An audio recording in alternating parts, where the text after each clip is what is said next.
보고자 하는 말씀은 로마서 1장 16절과 17절 두 절 말씀입니다.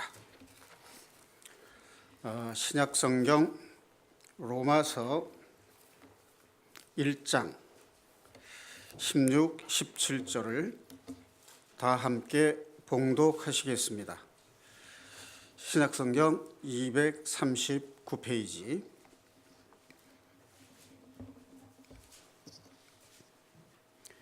내가 복음을 부끄러워하지 아니하노니 이 복음은 모든 믿는 자에게 구원을 주시는 하나님의 능력이 됨이라. 먼저는 유대인에게요 그리고 헬라인에게로다. 복음에는 하나님의 의가 나타나서 믿음으로 믿음에 이르게 하나니 기록된 바 오직 의인은 믿음으로 말미암아 살리라 함과 같으니라. 아멘. 오늘 말씀의 제목은 의롭다 하심을 받는 믿음이란 말로 제목을 잡아봤습니다. 16절 말씀에 보면 복음은 모든 믿는 자에게 구원을 주시는 하나님의 능력이라 이렇게 되어 있습니다. 복음은 구원을 주시는 하나님의 능력. 자, 이때 하나님의 능력이라는 말은 예수님이 십자가에 죽으시고 다시 부활하심으로 죄인을 사탄의 권세로부터 해방시키신 하나님의 권능을 말합니다. 자, 그리고 17절 말씀. 복음에는 하나님의 의가 나타나서 믿음으로 믿음에 이르게 하나니 오직 의인은 믿음으로 말미암아 살리라. 자, 이 말씀은 지금으로부터 한 500년 전쯤 마틴 루터가 천주교 신부로서 그의 신앙생활의 고뇌를 새롭게 깨달음으로써 구원의 확신을 얻고 종교 개혁의 도화선이 된 말씀입니다. 그 말씀이 바로 17절에 있는 의인은 믿음으로 말미암아 살리라 하는 말씀입니다. 이 로마서 1장 16, 17절 말씀이 로마서 전체를 대표하는 로마서 전체를 꿰뚫어 흐르는 대표적인 성경 말씀이라고 할 수가 있습니다. 여기에 로마서를 이해할 수 있는 키워드 3개의 단어가 나옵니다. 그것이 복음이라는 말과 믿음 그리고 의라는 말씀입니다. 자, 로마서의 키워드는 복음, 믿음, 의 이 3개의 단어입니다. 자, 그렇다면 이 3개의 단어가 말하고자 하는 그 주제어가 뭐가 될까 하는 거죠. 로마서는 믿음으로 구원을 얻는 교리에 대한 핵심 서신이라고 할 수 있습니다. 그러니까 키워드인 복음과 믿음과 의 이 3 단어가 포커스를 맞추는 하나의 단어는 구원이라고 할 수 있습니다. 자, 복음이라는 말이 우리 다시 한번 정리를 해본다면 복음은 기쁜 소식입니다. 그렇다면 무엇이 기쁜 소식인가? 구약 성경 전체를 통해서 하나님께서 구세주를 보내주시겠다고 하신 그 약속대로 하나님의 아들 예수 그리스도께서 이 땅에 오셔서 십자가의 죽음으로 구속 사역을 완성하고 다시 부활하심으로 단번에 영원한 속죄를 이루신 그 일을 가리켜서 복음이라고 하는 것입니다. 그것이 우리에게는 죄인으로부터 해방을 시켜주시는 것이기 때문에 기쁜 소식입니다. 이 세상에서 모든 사람들이 꿈꾸는 성공을 이룬 것보다도 더 기쁜 소식, 그것은 우리를 공중의 권세 잡은 자 사탄의 권세로부터 해방시켜 주신다라고 하는 하나님의 약속이 이루어진 것, 성취된 것을 가리켜서 복음이라고 말씀하시는 겁니다. 자, 그렇다면 우리가 진리를 믿는다 할 때 이 진리라는 말은, 그 진리라는 낱말 속에 포함하고 있는 내용이 무엇일까요? 진리라는 말씀은 예수님께서 완성하신 구속 사역 그 자체를 말하는 겁니다. 다시 말하면 죽음을 통해서 사탄의 권세를 멸하고 살아나심으로, 부활하심으로 영생에 이르는 본을 보이신 그 사실, 그것은 영원히 변치 않는 진리라고 하는 것입니다. 그러니까 진리를 믿는다는 말은 예수님께서 죽음을 통해서 사탄의 권세를 멸하시고 우리를 죄에서 해방하심으로써 하나님의 아들이 되는 권세를 누리고 영생에 들어간다는 변치 않는 사실을 믿는, 그것을 가리켜서 진리를 믿는다라고 말합니다. 이 로마서에는 복음이라는 낱말이 14번 정도 나옵니다.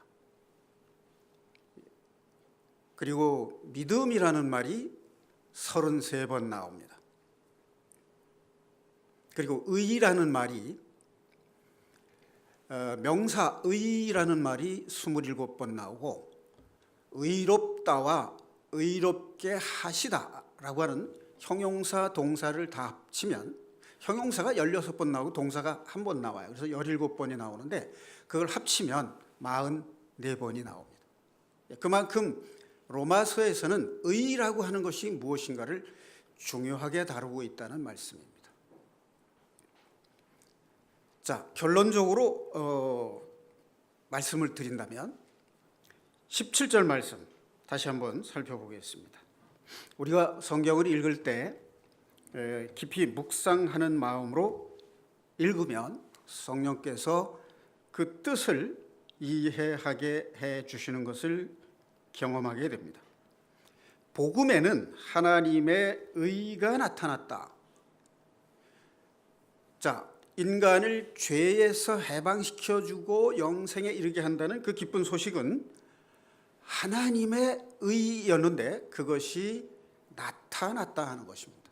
그러니까 하나님의 의는 죄에서 해방시켜 주실 구원 계획을 말씀하시는 거예요. 그리고 나타났다는 것은 예수님께서 성육신하셔서 이 땅에 오셨다는 뜻이에요. 자, 예수님의 생애에 5대 사건이 있습니다. 성경에 보면 예수님이 이 땅에 오셔서 이루신 일 중에 크게 중요한 5가지 사건.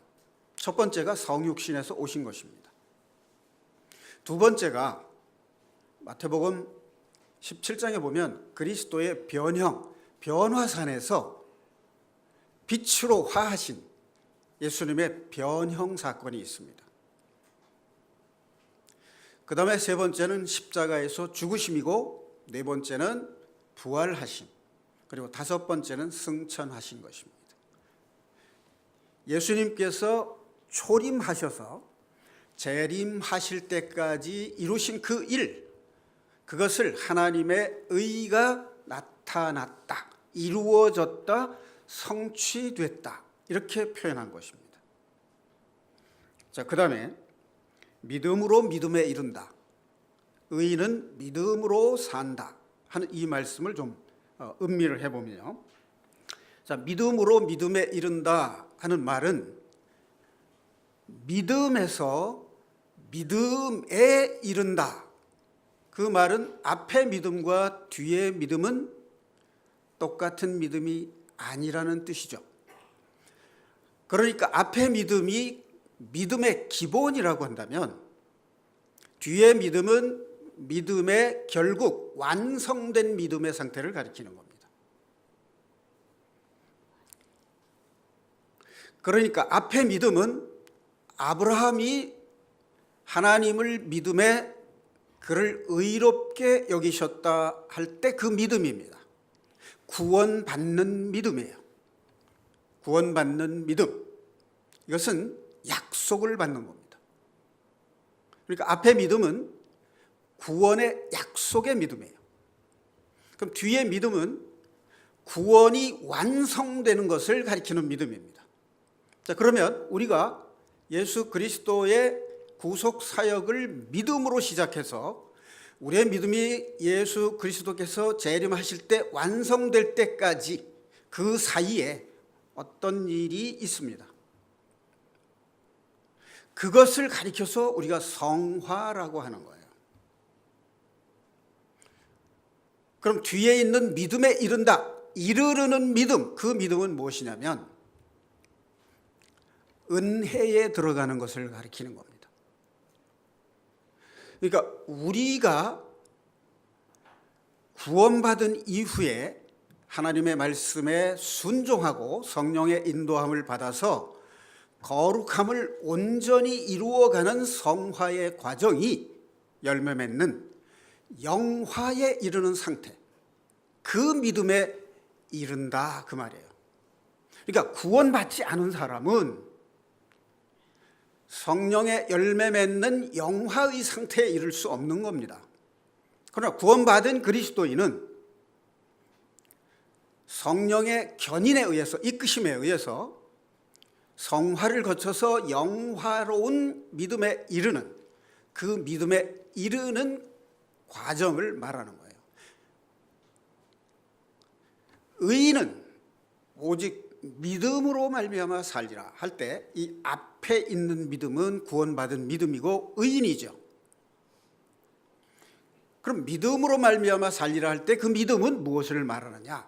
이 믿음은 순종함으로 하나님의 사랑이 실천되는 믿음을 가리키는 겁니다. 믿음으로 믿음에 이른다 할 때 그 믿음은 은혜의 삶,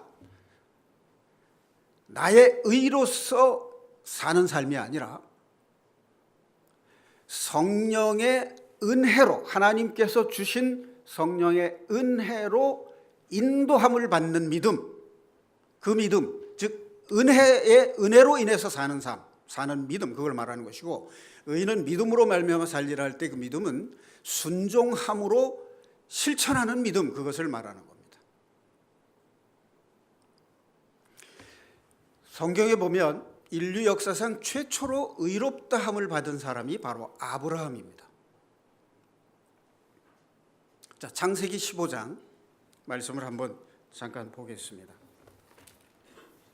창세기 15장에 보면 하나님이 아브라함을 부르십니다. 1절부터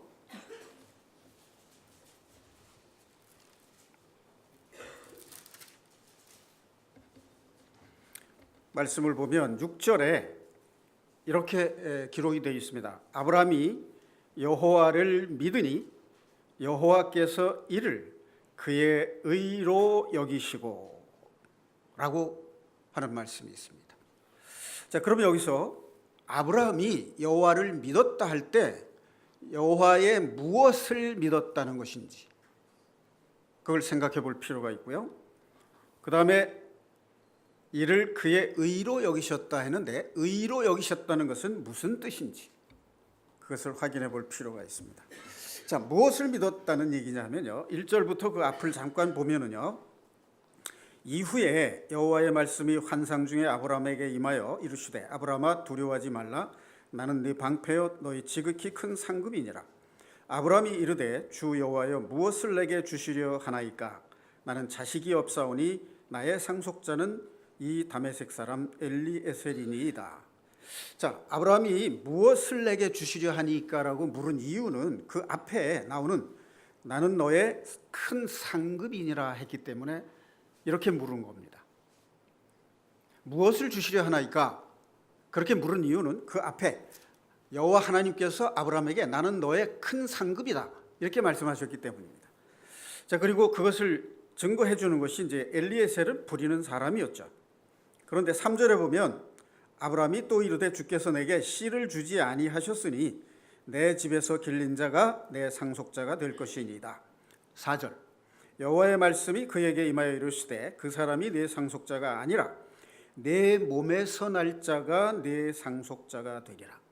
이 말씀을 믿었다는 거예요. 그 다음에 또 5절 보면 그를 이끌고 밖으로 나가 이르시되 하늘을 우러러 무뼈를 셀 수 있나 보라. 또 그에게 이르시되 내 자손이 이와 같으니라. 자손을 주시겠다. 즉 아브라함의 몸에서 날 이삭을 주시겠다고 약속하셨고 그 자손을 통해서 하늘의 무별과 같이 많은 후손을 주시겠다고 약속을 하셨다는 말이에요. 그리고 또 약속을 하신 것이 8절에 땅을 이 가나안 땅을 소유로 주시겠다는 그 약속을 믿었다는 것입니다. 그런데 아브라함이 그 땅을 소유로 준다는 그 증거가 무엇이냐? 무엇으로 그것을 확인할 수 있습니까? 라고 묻자 9절 10절에 이렇게 말씀하십니다. 3년 된 암소와 3년 된 암염소와 3년 된 숫양과 산 비둘기와 집 비둘기 새끼를 가져올지니라. 아브라함이 그 모든 것을 가져다가 그 중간을 쪼개고 그 쪼갠 것을 마주 대하여 놓고 그 새는 쪼개지 아니하였으며. 자, 증거를 뭘로 삼았냐면 재물을 가져와서 그 재물을 둘로 쪼개고 마주 대하여 놓으라, 그런 뜻이에요.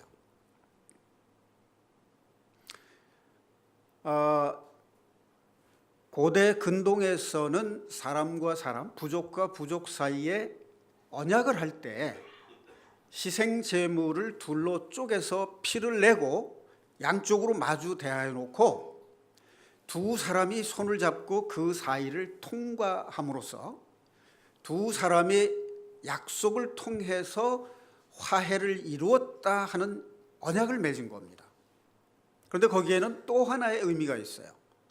만약 언약을 어기게 되면은 이 짐승이 피를 흘리고 두 조각이 난 것처럼 약속을 어긴 사람은 반드시 죽임을 받으리라 하는 것을 약속하는 거예요. 자, 그러니까 하나님께서 아브라함에게 언약을 맺으셨는데 이 둘 사이를 하나님의 횃불이 지나갔다고 되어 있어요. 로마서 4장에 보면 그 말씀이 나오는데요. 그래서 이 언약을 횃불 언약이라고 말합니다. 횃불은 하나님을 상징하는 거예요. 그 둘로 쪼갠 재물 사이를 횃불이 지나갔어요. 그러니까 아브라함 손을 잡고 지나가신 것이 아니라 하나님이 횃불로 나타나셔서 지나가셨어요. 그러니까 이것은 일방적인 언약이란 뜻이고 하나님은 영원하신 분이기 때문에 한 번 맺으신 언약을 변치 않는 영원한 언약이란 뜻입니다. 자, 그렇다면 아브라함을 의롭다 여기신 그것은 무엇을 말하느냐 하면 바랄 수 없는 중에 믿었다는 겁니다. 자, 로마서 4장 18절 한번 보겠습니다. 로마서 4장 18절에 보면 바랄 수 없는 중에 믿었다라고 하는 말씀이 나옵니다. 신약성경 245페이지.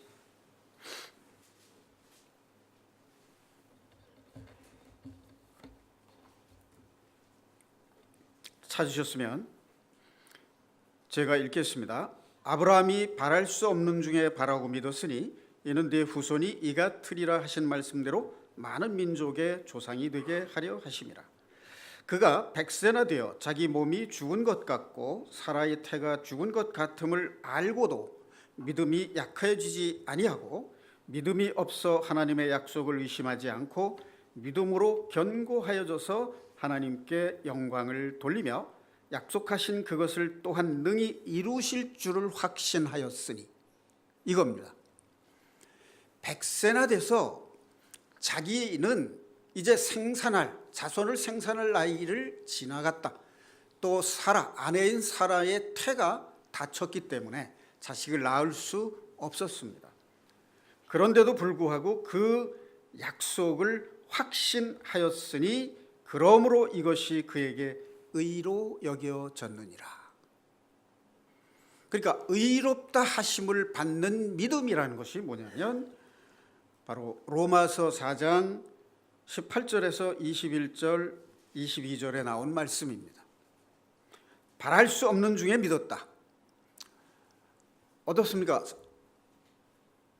사랑하는 형제 자매 여러분, 우리가 믿을 때 바랄 수 없는 중에 믿어본 경험이 있으신가요? 인간의 이성으로 생각해서는 이루어질 수 없는, 인간의 생각으로는 기대할 수 없는 그 상황을 하나님께서는 하실 수 있다는 그분의 권능을 믿는 그 믿음, 의심 없이 믿는 그 믿음의 확신이 바로 하나님께서 우리를 의롭다라고 칭하시는 그 믿음입니다. 자, 그런데 우리가 약속을 했다 그러면 약속은 둘 사이에 맺어지는 관계예요. 그러니까 의롭다는 말을 이해하려면 하나님과 아브라함 사이에 맺어진 언약이라는 관계 속에서 이해를 해야 돼요. 하나님은 일방적이고 주권적으로 약속을 하셨습니다. 내가 너를 구원하겠다. 내 자손을 주겠다. 내 자손을 통해서 그리스도를 주겠다. 그것을 말씀하셨는데 자손을 낳을 수 없는 상태인데 아브라함은 하나님의 주권적 권능을 믿었다는 겁니다. 그것이 의로 여김을 받은 거예요. 그러니까 우리가 믿는다는 그 말은 상식적으로 생각해서 이루어질 수 있는 것을 믿는 것이 의가 아니라는 거예요. 선교사들의 간증을 보면은 거의 공통적인 이야기가 뭐냐면 자기는 선교지로 나갈 준비가 전혀 안 돼 있다는 거예요. 근데 약속을 해놨어요. 약속한 날짜가 일주일 앞으로 다가오고 하루 앞으로 다가왔는데 차비가 없을 정도입니다. 그런데 선교사로 파송될 것을 약속하고 믿고 나아가기로 했는데 바로 직전에 하나님께서 누군가를 통해서 나갈 수 있는 여비를 마련해 주시는 그런 믿음에 대한 간증하는 이야기를 우리가 많이 듣습니다. 그런데 어떤 사람의 간증은 더 감동적인 것이 뭐냐면 보내신 분이 누구냐면 예수라고 적혀 있었다는 거예요. 그런데 그 돈을 입금한 사람이 누군지를 본인이 신문을 밝히지 않았기 때문에 지금도 모른다. 이런 간증을 하고 있습니다. 바로 우리가 세상을 사는 동안 우리가 세상을 이길 수 없고 죄악을, 내 속에 있는 죄, 육신에 속한 이 죄를 이길 수 없는 그 상황에서 성령의 견인하심, 성령께서 나를 인도하심으로 내가 죄를 이기고 세상을 이길 수 있다라고 믿는 그 믿음, 그것이 바로 하나님께 의로 여김을 받는 믿음인 것입니다. 믿으시면 아멘 하시기 바랍니다. 믿어지시나요? 성경은 그것을 말씀하고 있습니다.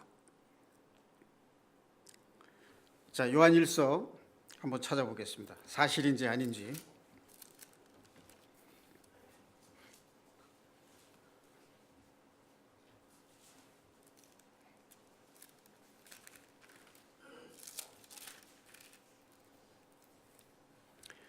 (393페이지) 신약성경 요한일서 5장 5절 4절과 5절을 한번 보겠습니다.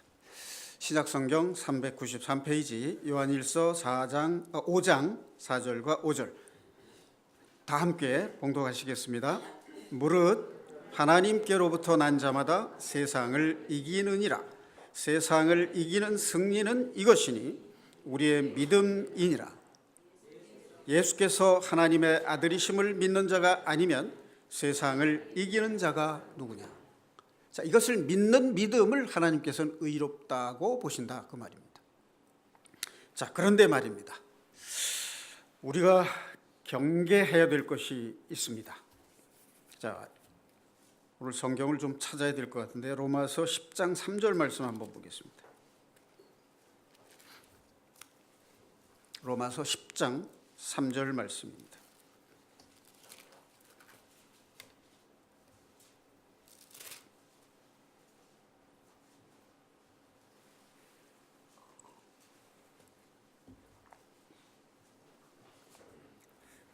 신약성경 253페이지입니다.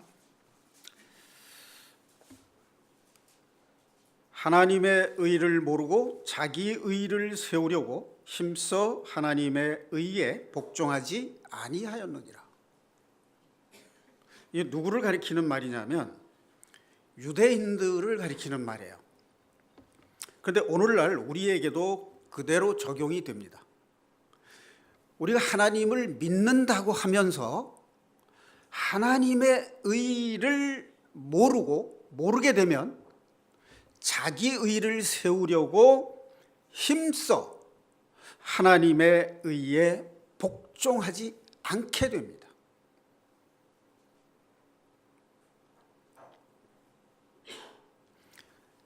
이 대인관계, 부부관계든지 직장의 동료 사이든지 형제 자매든지 사이에 다툼과 미움이 일어나는 이유, 그것이 뭐냐 하면 엄밀하게 말하면 자기 의를 세우기 때문에 그렇습니다. 자기 의를 세운다는 말이 뭐냐면 내 안에 하나님의 의를 잊어버리고 내가 섬김을 받고자 하는 그 마음이 있기 때문에 상대방에게 섭섭하고 상대방이 밉고 그래서 나를 잘 대우해주고 인정해달라, 그런 요구를 은연중에 하는데 그것이 이루어지지 않으니까 다툼이 되는 겁니다. 다시 말하면 신앙생활은 자기 의를 내려놓고 자기가 섬김받고 싶은 그 마음을 내려놓고 하나님을 섬기는 그 마음, 하나님의 의가 내 마음을 지배해야만 내가 죄를 이기고 세상을 이기게 된다는 것입니다. 자, 다시 한번 상기를 시키는 의미에서 말씀을 드리면 의라는 것은 두 사람 사이에 맺은 약속을 지키는 것이 의예요. 하나님은 아브라함과 맺은 약속, 모든 죄인을 구원하시겠다는 그 약속을 절대로 어기실 분이 아닙니다. 전지전능하신 분이고 한 번 말씀하신 것은 반드시 성취하시는 신실하신 분입니다. 그렇기 때문에 하나님께서는 약속을 어기실 가능성이 없습니다. 그렇다면 문제는 뭐냐면 사람이 하나님과 맺은 약속을 어길 가능성이 있다는 거예요. 자, 부부간의 관계, 그것은 남편은 아내를 사랑하겠다는 약속이고 아내는 남편을 존경하고 순종하겠다는 약속이 이루어진 겁니다. 그것이 결혼인 것이죠. 그래서 에베소서에서 바울 사도는 남편과 아내가 결혼을 해서 한 몸이 되는 것을 이 비밀이 크도다라고 말씀을 했어요. 그것은 그리스도와 신부 그리고 하나님과 구원받은 백성 사이에 맺은 언약을 가리키는 거예요.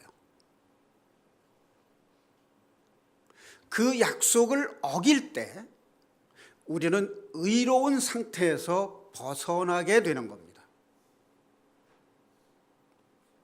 그래서 요한 사도는 요한복음 15장 4절에서 6절 말씀에 보면 그리스도 안에 거하라는 겁니다. 다시 말하면 우리가 하나님과 맺은 언약 관계에서 의롭다 함을 유지하고 구원이 완성될 때까지 지킬 수 있으려면 그리스도 안에 있어야 됩니다. 그리스도 안에 있다는 것은 무엇을 말하냐면 약속을 지킨다는 뜻이에요. 약속을 지키지 않는다는 것은 그리스도 밖에 있다는 뜻이 됩니다. 자, 그러면 언약 관계에서 약속의 밖으로 나간 사례를 한번 찾아보겠습니다. 호세아서 1장에 보면 하나님께서 간음한 여인 고멜을 아내로 맞으라고 명령을 하십니다. 찾아볼까요? 말씀을 많이 찾으면 설교의 맥이 좀 끊기는 문제가 있습니다만 확인하는 차원에서 한번 읽어보겠습니다. 구약성경 1257페이지 호세아 1장 2절입니다. 구약성경 1257페이지 호세아 1장 2절. 여호와께서 처음 호세아에게 말씀하실 때 여호와께서 호세아에게 이르시되 너는 가서 음란한 여자를 맞이하여 음란한 자식들을 낳으라. 이 나라가 여호와를 떠나 크게 음란함이니라 하시니. 오늘 주보에 보면 언약 관계를 6가지 사례를 성경에 기록된 6가지 경우를 주보에 실어놨습니다. 하나님께서 이스라엘 백성과 언약 관계를 맺었는데 이스라엘 백성들이 하나님을 떠나서 우상을 숭배하게 되죠. 그것을 가리켜서 하나님은 간음한 여인의 비유를 하십니다. 그래서 호세아에게 간음한 여인 고멜을 데려다가 아내로 삼으라 이렇게 명령을 하니까 호세아는 매우 난처하고 고민이 됐죠. 여러분들에게 하나님께서 그렇게 명령을 하신다면 여러분은 어떤 심경이 되겠습니까? 그것은 있을 수 없는 일이죠. 인간적으로 생각하면. 그런데 하나님께서 호세아에게 내가 그 여인을 데려다 아내로 삼지 않는다면 내가 나를 떠나 배반하고 우상을 숭배한 이스라엘 백성들을 구원하지 않아도 괜찮겠느냐 이렇게 물으신 거예요. 그래서 호세아가 고멜을 데려다가 아내를 삼습니다. 긍휼히 여김으로 아내를 삼습니다. 이것은 뭘 말하냐면 하나님이 긍휼하심으로 언약을 어기고 우상을 숭배한 이스라엘 백성들을 돌아오게 해서 회개케 해서 그를 회복시키는 구원의 계획을 말씀하시는 겁니다.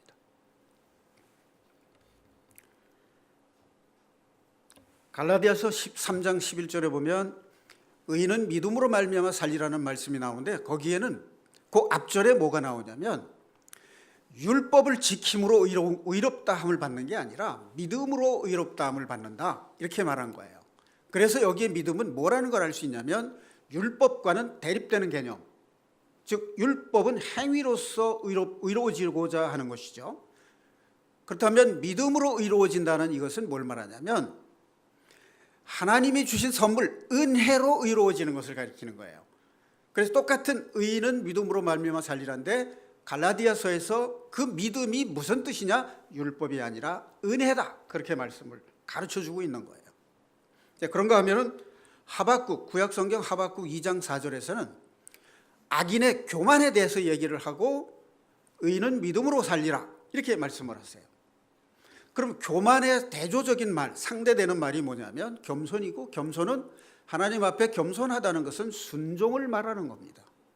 그러니까 로마서에서 말하는 믿음, 뒤에 나오는 믿음은 하나님의 은혜로 사는 믿음이요 하나님의 말씀에 순종하는 믿음을 가리키는 거예요. 그러니까 순종하지 않았을 때 하나님은 그에게 징계를 주십니다. 징계를 주시는 것은 자신이 잘못했음을 깨닫고 돌아오게 하시는 방편이에요. 그런데 끝내 돌아오지 않으면 하나님은 멸망을 시키셨습니다. 돌아오게 하려고 끝없이 선지자를 보내십니다. 그래서 돌아온 자, 남은 자들을 구원하시는 것이 하나님의 역사하심입니다.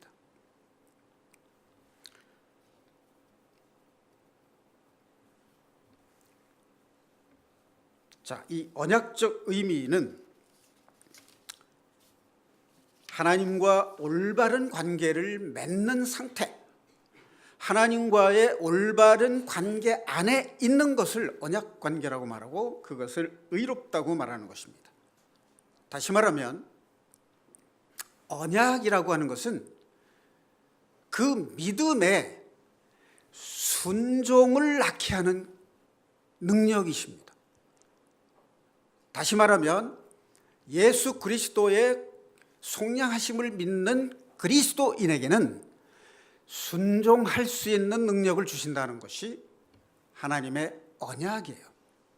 그런데 그리스도 안에 있으면 순종할 수 있는 능력을 부여받는데 그리스도 밖으로 나가면 순종할 수가 없게 됩니다. 그렇게 되면 의롭다함을 받지 못하게 되는 겁니다. 자, 믿음은 순종을 낳고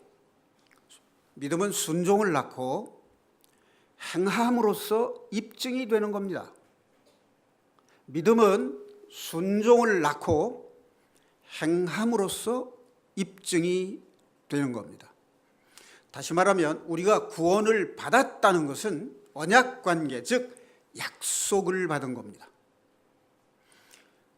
약속을 받았다는 말은 아직 완성되지 않았다는 뜻이에요.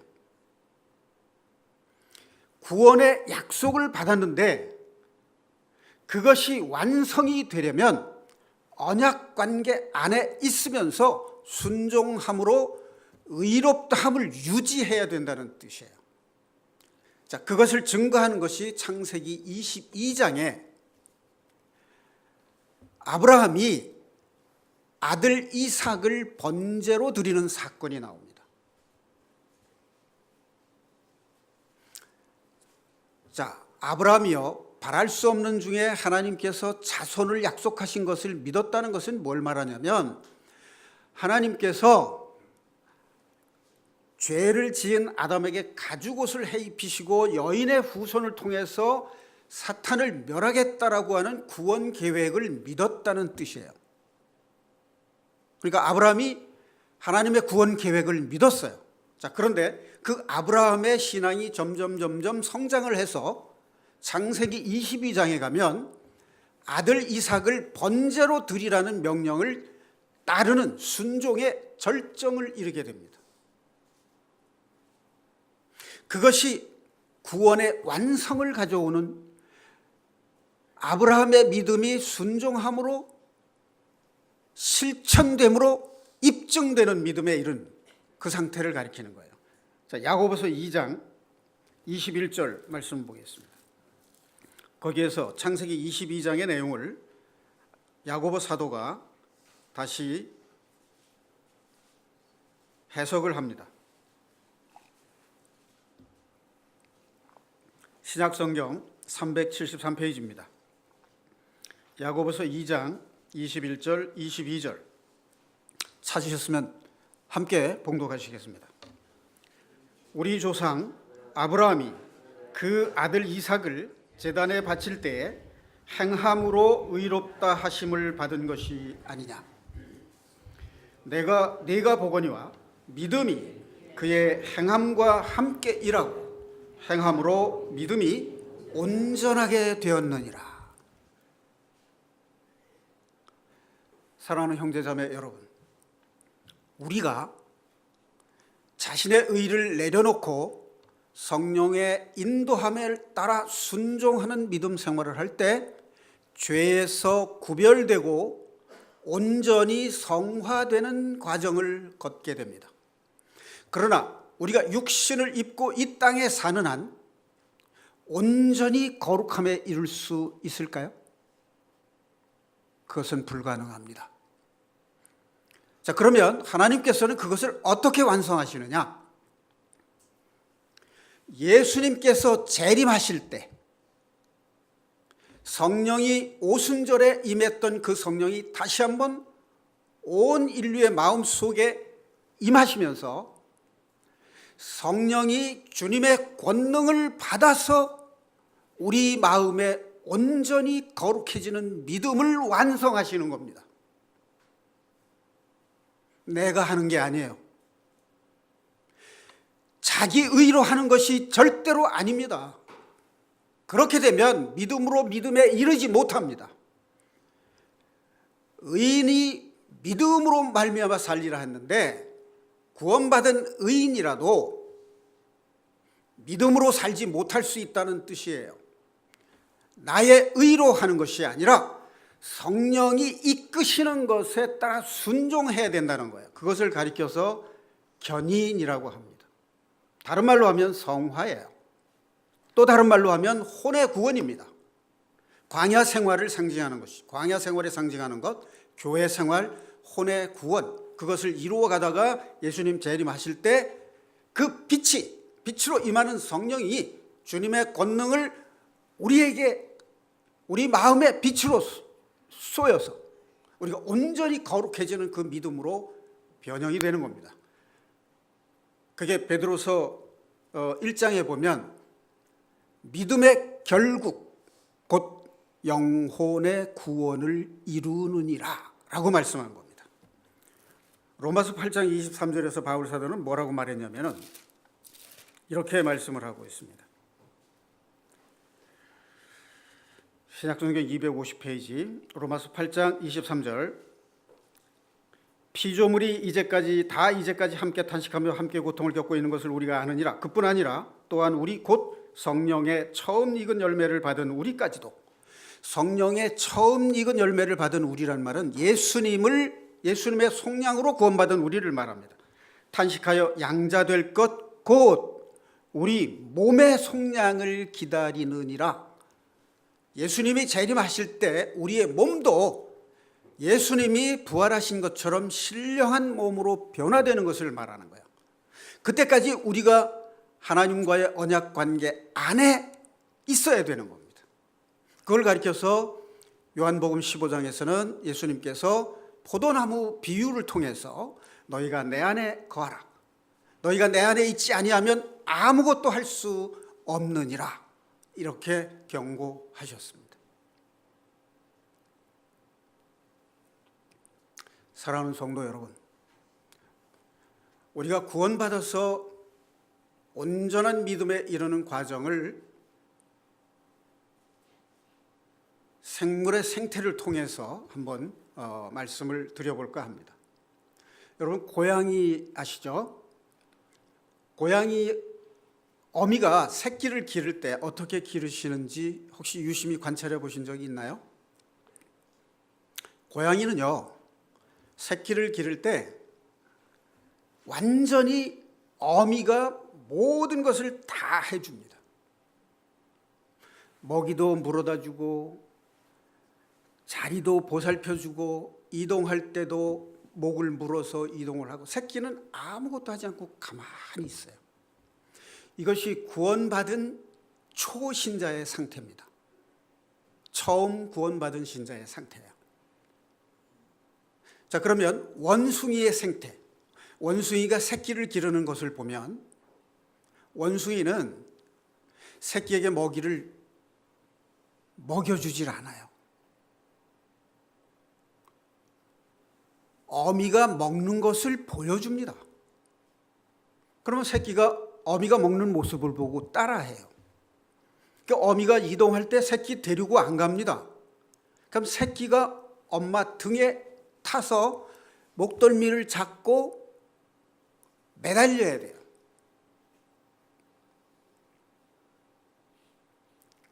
그러면 어미는 어디든지 자유롭게 다녀요. 그러면 새끼가 어미의 목덜미를 잡고 올라타서 잡고 따라다닙니다. 요게 구원받은 초신자가 먼저 구원받은 사람들의 모습을 보고 닮아가는 그런 신앙의 상태라고 할 수 있습니다. 자, 그런데 독수리가 새끼를 기르는 모습을 보면 성경에서는 독수리에 대한 얘기가 여러 곳에 인용이 되어 있습니다. 독수리는 어렸을 때는 새끼를 먹여 살립니다. 근데 좀 크면은요, 먹이를 주고 나면 꼭 훈련을 시켜요. 새끼를 물어서 낭떠러지에 떨어뜨립니다. 그리고 새가 파닥거리고 날지 못하면 곤두박질해서 날개로 받아서 다시 집에다가 갖다 놔요. 그리고 먹이를 공급하고 또 낭떠러지에 떨어뜨려요. 그 훈련을 반복시킵니다. 그러다 보면 어느 날 자기가 날개를 파닥이다가 나는 것을 깨우치게 됩니다. 이 혹독한 훈련을 통해서 독수리는 새들의 왕 독수리가 되는 겁니다. 독수리는 절벽 꼭대기에 집을 지어요. 그러니까 다른 웬만한 짐승들이 근접할 수 없는 곳에 집을 짓습니다. 그리고 새끼를 아주 혹독하고 엄하게 훈련을 시킵니다. 이것을 보면 하나님께서 사랑하는 자녀를 엄하게 징계해서 연단을 해서 귀한 자녀가 되게 기르시는 것과 상당히 닮아 있습니다. 자, 그런데 더 놀라운 것은요, 이 독수리가 80년 정도를 산다고 합니다. 그런데 처음 40년을 살 동안은 이 독수리가 왕성하게 사냥을 해서 먹고 살아요. 그런데 독수리는 피를 흘려서 잡습니다. 이것도 예수님의 피와 또 연관성이 있죠. 자, 그런데 독수리가 40년을 살다 보면요, 이 발톱이 계속 길어지는 거예요. 계속 길어지다 보면 이렇게 안으로 휘어가지고 먹잇감을 잡을 수가 없어요.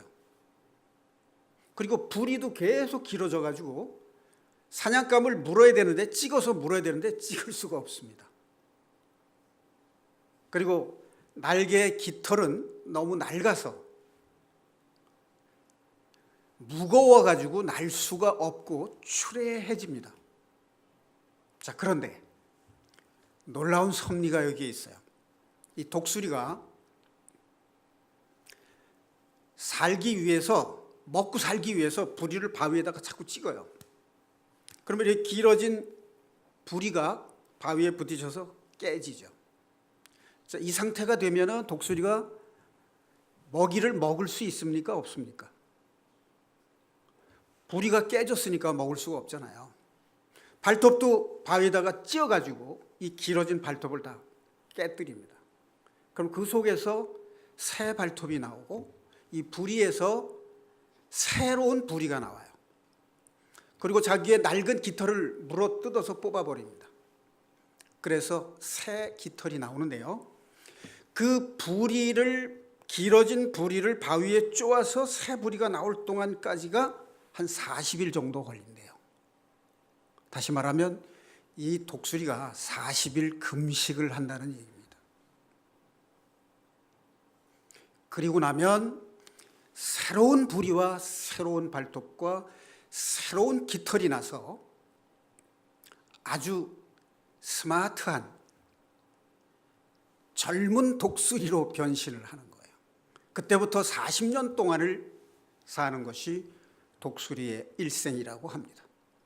사랑하는 형제 자매 여러분, 우리가 지나온 40년, 지금까지 살아온 인생은 우리에게 주어진 육신적인 능력을 통해서 성공하는 삶을 살아왔다면, 이제는 나에게 주어진 부리와 발톱을 다 깨버리고 40일을 금식하는 그 새로운 언약 관계에 들어감으로써 앞으로 남은 인생, 앞으로 남은 40년은 하나님께 헌신하는 삶, 그리고 나의 의로 성공을 꿈꾸는 삶이 아니라 하나님의 영광을 위해서 사는 기쁨과 감사의 삶을 사시기를 주님의 이름으로 축원드립니다.